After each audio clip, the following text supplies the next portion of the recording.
केलं आहे की विभागातील काही अधिकाऱ्यांनी शासकीय इमारत विद्यार्थ्यांसाठी खुली होण्याच्या उंबरठ्यावर असतानाही खाजगी इमारत 3 वर्षाच्या कराराने भाडेतत्वावर घेऊन तिथेच अभ्यासिका सुरू केली।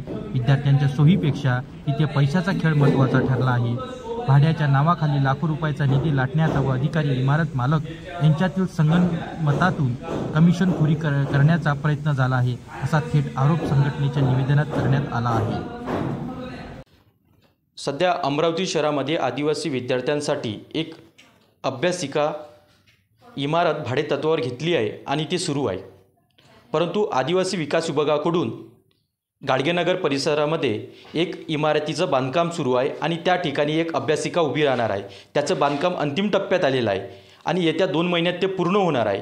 सध्या वसतिगृहातील विद्यार्थ्यांच्या ॲडमिशना सुरू आहे, त्या अजून पूर्ण झालेल्या नाही।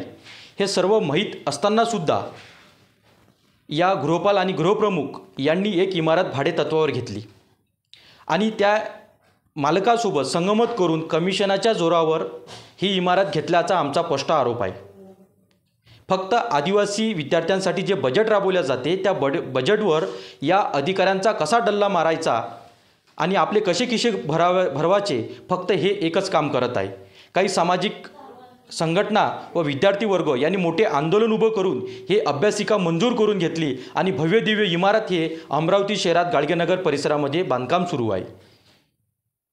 हे असतानासुद्धा यांची काय गरज होती का ही इमारत भाडेतत्वावर घ्यायची? म्हणजे यामध्ये स्पष्ट भ्रष्टाचार झालेला आहे असा आमचा स्पष्ट सर्व सामाजिक संघटनेचा आरोप आहे।